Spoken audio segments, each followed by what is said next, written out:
Bonjour tout le monde et bienvenue à Coastal FM, le podcast de basketball au Québec. Absolument consulté si vous voulez en apprendre plus sur vos basketteurs et basketteuses québécois et québécoises. Alors, nous autres, aujourd'hui, on a un coach de la région, tu sais, que cette année a été rempli de succès, mais je vais quand même le laisser se présenter lui-même. Salut, je m'appelle Rodrigue Guana ou Roddy. Je coach à Montbleu, ça fait 8 ans, puis je coach aussi la session basketball Gatineau, la BG, les Dragons de Gatineau. Mais là, dans le fond, tu sais, avant de devenir un coach, tout le monde passe un peu par être un joueur. Puis pendant un peu, c'était quoi ton premier contact, toi, avec le basket? Ouais. Ben, dans le fond, la première fois j'ai vu le basket, j'étais avec mon père, on était assis, où que lui il écoutait les Lakers, son équipe c'était les Lakers, Kobe, Shaq. Puis j'ai regardé ça, j'étais intéressé au basket. Puis là, à un moment donné, quand j'écoutais aussi le basket, j'ai vu Vince Carter en train de dunk. Puis je dis ça c'est le sport que je voudrais. J'ai jamais dunk, mais ça, ça a été vraiment ça. Puis après ça, j'ai resté avec mon père. Mon père disait que les Raptors sont pas bons, d'écouter les Lakers. Puis les Lakers faisaient un three-peat avec Shaq et Kobe. Puis j'ai tombé en amour avec Kobe. Puis c'est ça qui m'a fait aimer le basket à l'âge de 4-5 ans. Puis est-ce que t'as déjà été un bon joueur de basket? Parce que là, tu coaches, Ouais, écoute, il y a des coachs qui, vraiment, le basket, c'était... Pourquoi ils coachent? Parce qu'ils étaient poches. Est-ce que ouais. toi, c'était le cas? J'étais pas le meilleur. J'étais pas D1 starter, mais j'ai toujours joué au basket. Je savais ce que je faisais. J'avais tous mes amis qui étaient Nicolas Gatineau Division 1, tout ça, ils m'invitaient toujours à jouer avec eux parce que je savais quand même jouer au basket. Tu sais, j'ai déjà start, j'ai déjà bench, j'ai vécu toutes les émotions d'un joueur. Euh, mais j'ai aimé le meilleur moment que j'ai eu, c'est comme être un six-man, comme sixième homme off the bench, aider. J'étais vraiment un leader sur le terrain, puis mon IQ était toujours mes coachs me disaient que j'avais un très bon IQ. Puis j'ai continué le basket avec ça, là. Puis là, tu sais, éventuellement, ta carrière de joueur est arrivée à sa fin, puis t'as commencé un peu le coaching tu sais, en même temps, mais parle-nous un peu, c'était quoi ton premier contact avec le coaching en tant que tel? OK. Dans le fond, après j'ai gradué, j'ai fait 2 ans sans basket. J'ai parlé à mon ancien coach à Versant, que mon frère jouait pour lui dans Benjamin, puis j'avais demandé si je pouvais aider à venir coacher, puis tu sais, avoir plus de pratique, puis tout. Puis j'ai aidé, puis j'ai demandé des questions, puis avec ça, je l'ai aidé à coacher en finale à Versant. On a perdu, si je me trompe pas, contre Nicolas Gatineau. Puis après les années qui suivent, après j'ai gradué, j'ai demandé hey, si jamais tu as besoin d'un assistant, j'aimerais ça venir coacher, puis je voudrais retourner au basket. Puis il m'avait fait venir ici, à Montbleu, il y a 8 ans, puis j'étais son assistant pour le cadet, puis j'étais le entraîneur-chef du Benjamin D4. Puis là, tu as dit ça fait 8 ans que tu coaches à Montbleu. Oui, L'année passée, c'est là qu'on t'a un peu vu émerger avec ton cadet qui a fini 11-0. oui. Ça a été quoi le feeling de finir 11-0 puis ensuite aller aux provinciaux? C'était, OK, là, j'avais changé un peu comment je coachais. Là, j'ai eu beaucoup de contacts de coaching. Ça a fait quoi, 6 ans, 7 ans, j'étais dedans. Avant, tu sais, je faisais des plays puis tout. Puis là, je voyais que mes joueurs aimaient pas trop les plays. Ça faisait pas les plays. Ça, j'ai dit, puis on était vraiment petits. On était la plus petite équipe de la ligue. Ce que j'ai vu, c'est qu'on était vite, on shootait. J'ai dit, faire un fast break. On va juste courir, defend, courir. Ça nous a donné un grand succès. Euh, Puis quand on est allé aux provinciaux aussi, c'était le fun, mais la grandeur nous a fait extrêmement mal. On a perdu contre la première game où on a joué, c'était contre Laval, puis on avait perdu contre eux, puis les autres ils ont gagné les provinciaux. Bon, ben, c'est ça qui est plat justement avec les provinciaux, c'est que tu sais, là, toi, tu as joué contre la meilleure équipe dès le début, Ouais, puis dès que tu as perdu cette game-là, tu peux plus rien gagner après, là, exactement. t'es loser bracket. C'est Puis, ça. Si tu t'en vas à la gauche, comme ils ouais. disent. Puis là, justement, avec cette équipe-là qui était en 11-0, tu sais, c'est sûr que vous aviez le nom et les uniformes Montbleu, mais vous n'étiez pas à Montbleu parce que les élèves allaient même pas à l'école ici, après, parce que c'est encore en réparation, rénovation, etc. Puis, est-ce que ça a été un peu difficile, tu sais, d'être dans un environnement différent vu que tu une autre école complètement?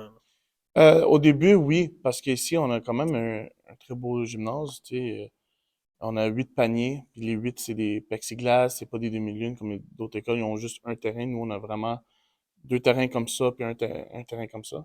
So, on pouvait pratiquer à beaucoup de choses, Skillworks, tu sais, t'avais toujours le practice plan qu'on faisait, mais on faisait souvent, tu sais, ça roule, là. Quand t'as une équipe 12 avec 6 paniers, ça roule. Là, aller à Estico, c'était difficile. Même là, avant, au début, on n'avait pas de gym à Estico. Il fallait qu'on trouve des gyms ailleurs, à la ville, au centre sportif. Là, quand ils ont construit le gymnase à Estico, sérieux, ils ont fait une très belle job. On a joué pendant 5 ans là. Ça a fait l'affaire, tu sais. On a gagné plusieurs championnats régionaux. Je parle avant moi, coaching, puis moi aussi. Le gym, tant que t'as un beau gym puis 2 poignées, là, t'es correct. Puis c'est juste l'espace puis le temps qui était difficile, mais ici, c'est bien plus facile. C'est là que tu te rends compte avec des bonnes infrastructures, t'as vraiment une équipe qui est à un autre niveau que si c'était Ouais, juste deux paniers. exact. Puis là, cette année, t'as coaché 3 équipes avec Mont-Bleu plus 2 équipes à Dragon. Dans le fond, je suis T'es assistant. entraîneur-chef à trois équipes ici à Ouais. Mont-Bleu. Entraîneur-chef U15 à Dragon. Puis quand que je pouvais, j'étais l'assistant coach du U18 Dragon. Puis comment t'as fait pour manager ça avec les games et les pratiques? OK. So, dans le fond, les pratiques, c'est simple. Euh, Lundi, mercredi, c'est les Dragons. Mardi, jeudi, c'est Mont-Bleu. Je travaille à l'école. C'est pour ça que j'ai pris la job aussi pour être plus dans le basket à l'école. Je suis un surveillant d'élèves. So, dans le fond, à 3 heures, les Benjamins commencent. Après chaque 1 heure et demie, t'as les cadets. Après ça, t'as le juvénile. Ça, j'ai été capable de faire ça. Pour les games, ben, à chaque début de l'année, les responsables de sport à toutes les écoles se rejoignent, puis ils parlent de les games, puis les heures et tout. Puis oui, on dit que mon bleu, c'est le même coach pour le Benjamin cadet juvénile des trois. Ils ont essayé de matcher ça pour m'aider aussi. À cause de la grève, on a eu beaucoup de games perdus, mais qui sont repris la fin de semaine. Ça a pas vraiment... J'ai pas eu de difficulté à coacher une game. Parce que toutes les équipes, ils sont été mélangées. Ça c'était plus facile. Puis, justement, tu sais, cette année, les 3 équipes au niveau scolaire qui ont tout eu du succès, dans le fond, qui ont gagné tu sais, la bannière de champion régional. Puis, pendant à quel point tu es fier de ces joueurs-là, malgré que c'est des bonnes équipes, tu sais, ils ont dû travailler fort quand même pour avoir cette Ouais, c'est bannière-là. sûr qu'on est très extrêmement fort. Puis je pense que je t'en avais parlé, on a texté ça. J'étais très émotionnel à les 10 dernières secondes de juvénile parce que j'ai réalisé que j'ai fait un exploit. Euh, que mes Benjamins cadets juvéniles ont gagné le championnat régional. Tu m'aurais dit ça il y a 8 ans, tu vas gagner. J'aurais dit impossible que j'aurais gagné les trois. Puis, tu sais, j'étais émotionnel parce que, tu sais, il y a beaucoup de hate. Tout le monde parle mal de moi ou bien de moi, mais ça a été tout un... Comme, j'étais pas émotif, j'avais pas de stress, rien avant les games, mais j'étais tellement sur l'adrénaline qu'après la game, ça a juste sorti. Puis c'était incroyable. Puis j'étais tellement fier de eux parce que là, au début, tu sais, mon bleu, tout le monde avait peur de mon bleu. Puis là, à un moment donné, on a perdu des games. Puis là, il fallait qu'on remet dans le beat de gagner des games. La semaine de relâche, là, 3 quarts de mes joueurs étaient là, on pratiquait tous les jours de semaine de relâche. Puis c'était nos pratiques, puis comment on travaillait fort, ça a apparu dans les régionaux, puis c'était incroyable. C'est un moment inoubliable, là. C'est sérieux. Je vous le souhaite un jour à vous, mais je pense, je veux pas le refaire parce que c'était trop, beaucoup de pression, mais ça a été fun. C'est quelque chose d'incroyable, là. Ça va être un gros poids sur tes épaules. Tu avais 3 équipes qui étaient, ben, je pense que ils étaient dans le top de la ligue. Ouais. Fait que, si, mettons, tu avais 3 finales, tu sors les 3 finales, Ouais. là, tout le monde Ouais. aurait parlé mal de toi, puis, c'est un mauvais coach, et tout ça. C'est sûr. Mais tu sais, là, tu gagnes les 3 finales, là, c'est le meilleur coach, et tout ça.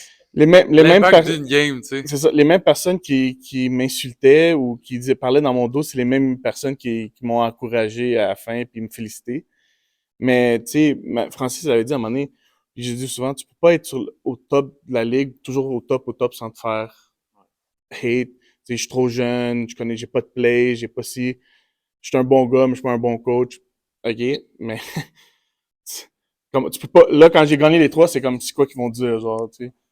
C'était le fun, puis, hey, c'est tellement de sacrifices, les gars, là, comme, Francis, tu vas le savoir, là, tu sais. J'ai, j'ai choisi un job où que j'aurais pu faire, j'avais 3 choix de job. Intervenant, ici à l'école, vendeur, j'ai travaillé toute ma vie comme vendeur à Brick, vendeur à un concessionnaire d'auto. J'ai choisi d'être ici pour le basket. C'est du sacrifice. C'est les fois, la semaine de relâche où que tout le monde partait, moi j'étais ici en train d'ouvrir le gym pour pratiquer, pour s'améliorer, puis ça a apparu dans nos efforts, là. Ben justement, dans les sacrifices que toi tu fais, tu sais, c'est de la façon que tu es reconnu justement par les jeunes, tu sais, de la façon qu'ils parlent de toi, c'est que tu es tout le temps là pour eux, puis tu les aides énormément. Surtout, il y en a des plus vieux, tu sais, que tu as aidé énormément à pousser tu sais, leurs tapes au coach, puis te parler à des coachs, c'est ça pour eux autres. Puis à quel point est-ce que c'est important justement, tu sais, d'être, tu sais, tu le dis de temps en temps, d'être le grand frère pour eux autres. Ouais. So, dans le fond, parce qu'on a juste une équipe D1 dans la région, c'est vraiment difficile de faire recruter d'autres joueurs qui sont pas dans la Division 1 dans la région. So, trois dernières années, j'ai commencé à filmer les games pour aider mes gars de Dragon dans le temps l'année passée, se faire recruter par d'autres écoles, prep et tout. So, j'ai eu un cadeau, comme un cadeau de Noël, un iPad, puis je l'ai échangé pour un Pro, pour justement filmer des meilleures qualités, pour apporter ces jeunes-là au cégep. Ben, comme montrer les autres coachs. À chaque fois que je parle à un coach, ils sont comme, t'as-tu du game tape? Je dis oui. Puis là, mais je pense qu'il y a beaucoup de personnes maintenant dans la région qui m'ont vu faire ça, puis ont commencé aussi à filmer plus de games, justement pour le recrutement. Puis, tu sais, avec tous les championnats que j'ai gagnés, le plus beau feeling que j'ai, c'est voir un jeune se faire recruter, puis signer ça, comme mettons Jean-Christ qui est allé à Sainte-Foy avec Coach Vince. Le sourire qu'il y avait, ça, c'était tout. Puis je leur dis toujours, tu sais, je suis là si vous avez besoin de moi. Puis j'y traite comme des adultes et non des enfants, à un certain point aussi, là. Tu sais, comme je suis quand même un adulte, je peux pas aller à leur niveau non plus, mais je fais tout pour aider. Je veux vraiment que Gatineau soit une ville de basket, puis j'essaie d'aider le mieux que je peux, que ce soit Dragon, Mont-Bleu ou même si je joue pas avec Mont-Bleu, je les aide aussi là, avec les Dragons. C'est mon but ultime. Puis c'est quoi le prochain step avec mon bleu? Est-ce que ça serait de peut-être monter en D1 ou en D2? Tu sais, C'est sûr, c'est le plan. Tu sais, ça se fait. C'est notre but, c'est de monter dans disons 2, disons 1 si c'est possible, mais ça prend quand même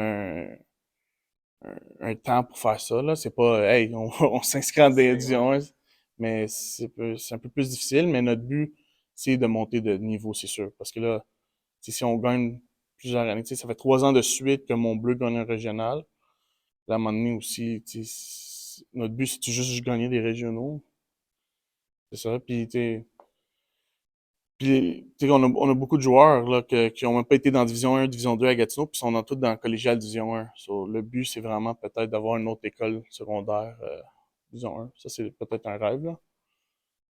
Puis, tu sais, si on parle de rêve et tout ça, c'est quoi tes objectifs un peu plus à long terme pour le coaching à toi, là? Ben, moi, mon rêve le plus gros, ce serait peut-être être un coach de collégial, là. Division 1, Division 2, ça n'a pas d'importance, mais ce serait peut-être mon plus gros but, ce serait d'être un coach de collégial. puis si tu pouvais terminer avec des belles paroles, qu'est-ce que tu aurais à dire à un jeune qui veut s'améliorer au basket? C'est pratiquer quand que tu dois pas pratiquer. Tu vois, je veux dire, comme on va en dire, c'est à la place d'aller gamer.